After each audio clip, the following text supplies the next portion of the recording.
Future India, ভবিষ্যতের ভারতবর্ষ, কেমন আছো তোমরা সবাই?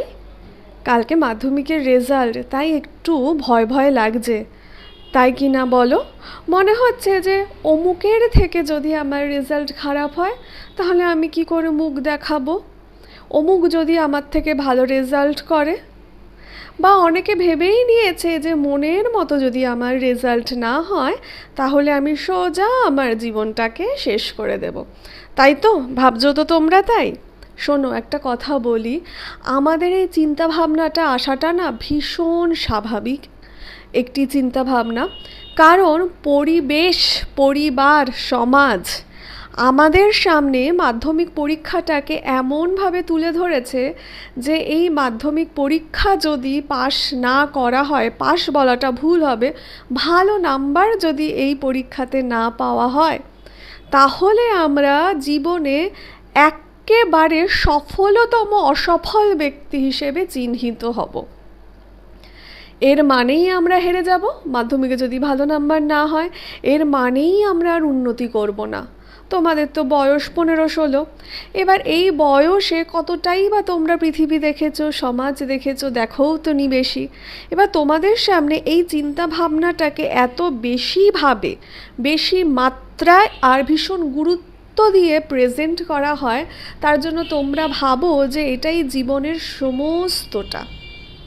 না, এটা জীবনের একদমই সমস্তটা না, একদমই কিচ্ছু না, বিশ্বাস করো। অনেক মানুষ আছেন যারা স্কুলে যাননি, তারপরেও ইতিহাস তৈরি করেছেন।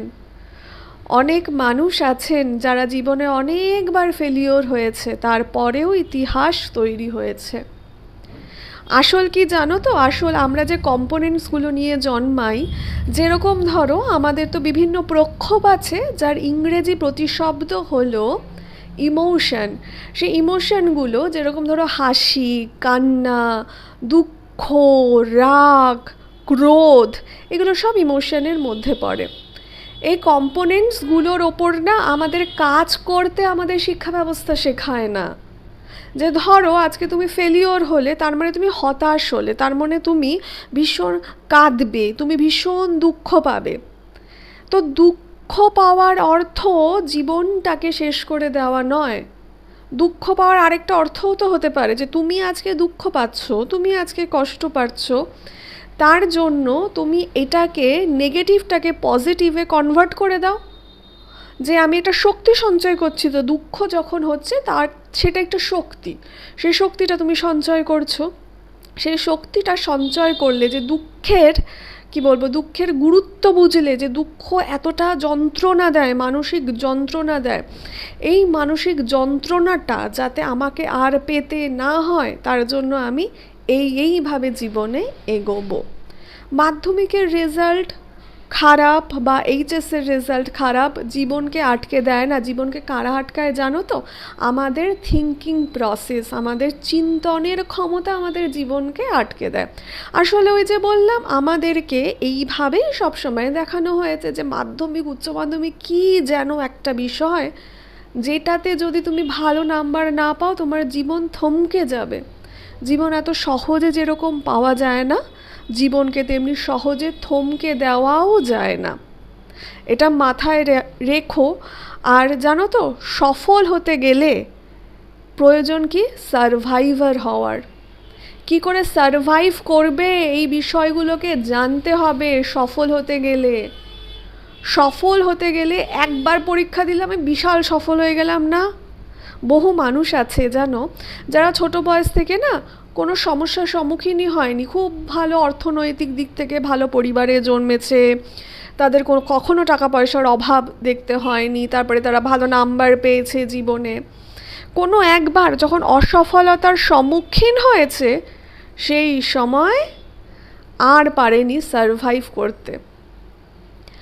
তার জন্য অসফল হওয়াটাও কিন্তু জীবনে খুব গুরুত্বপূর্ণ, মানসিক যন্ত্রণা পাওয়াও দরকার। একটা বিষয় দেখো, যে বাচ্চারা রাস্তার ধারে বড় হয়ে ওঠে তাদের সর্দি কাশি জ্বর কিন্তু বেশি লাগে না। তারা শারীরিকভাবে ভীষণই শক্ত সামর্থ্য হয় এই বাচ্চারা। কারণ তারা রোদ, জল, ঝড়, বৃষ্টি সমস্ত কিছু পেরিয়ে বড় হয়ে উঠছে। আর যারা একটু আদরে মানুষ হয় তাদের কিন্তু প্রতিরোধ ক্ষমতা অনেকটাই কমে যায়, তাই না? সেরকমই মানসিকতার দিক থেকেও তাই। মানসিক শক্তির অপব্যবহার করো না, অপচয় করো না, সেটাকে ভালো মতো ইউটিলাইজ করো। আর আরেকটা কথা, এরকম অনেকেই হবে যে মনে হবে যে অমুকে আমার থেকে কম পড়ে, বা আমার থেকে সে হয়তো অনেক ক্ষেত্রে পিছিয়ে পড়া, তারপরেও সে ভালো নাম্বার পেল। হ্যাঁ, হতেই পারে, এটা কোনো অস্বাভাবিক ঘটনা না। কিন্তু এটা হয়েছে, ঠিক আছে, হতেই পারে, মাঝে মাঝে এরকম হয়ে যায়। তা বলে তুমি হেরে যেও না, তুমি তার সাথে কম্পেয়ার করে নিজেকে হারিয়ে দিও না। ঠিক আছে, ওর হয়েছে, ভালো হয়েছে, আমি এর থেকেও ভালো করব। অমুক এত ভালো নাম্বার পেয়েছে, ঠিক আছে, দেখা যাবে, আমি ভবিষ্যতে আরও ভালো কিছু করে দেখাবো। হিংসে নয়, হিংসেটাকে, নেগেটিভটাকে পজিটিভে কনভার্ট করে দাও, যে হ্যাঁ ও এটা করেছে, ঠিক আছে আমিও করব। হেরে যাব না। আমাদের কিন্তু রেজাল্ট বেরোনোর পর এই মানসিকতাগুলো আসবে যে অমুকে তো পড়লই না, তারপরেও ভালো নাম্বার পেল, কি করে? এরকম আসবে। তো সেখান থেকে আমাদের নিজেদেরকেই বের করতে হবে। আর বলছি না যে জীবন শেষ করে দেওয়ার কথা চিন্তা করবেই না।